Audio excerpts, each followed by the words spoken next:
on what was really an extended 3-hour Dynamite. You can break off that last hour and call it Rampage all you want. And I understand why you're doing that for ratings purposes and whatnot.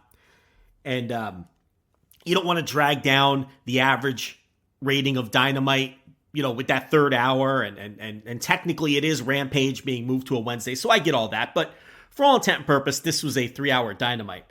And you have this 3-hour Dynamite and you have a chance to really market it as something special and come out hot.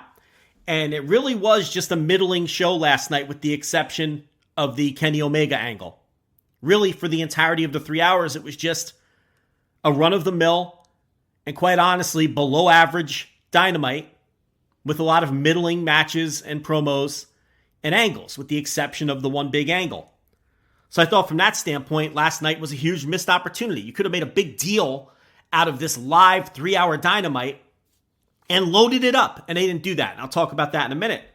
I also thought they dropped the ball on Saturday with the big lead-in audience from the NBA game, which, as expected, the show started with that enormous audience, and they opened the show with Swerve Strickland, which I thought was the right thing to do. He's your new world champion. You want to feature him to fresh sets of eyes. In this case, there's a misused term in pro wrestling, the quote-unquote casual fan, but I think in this case the idea was to expose Swerve Strickland, your new world champion, one of the stars you're going to build around moving forward, expose him to true casual fans, right? These NBA fans who might be aware of pro wrestling, may have been pro wrestling fans in the past, maybe lapsed fans, and you immediately hit them off with this fresh new world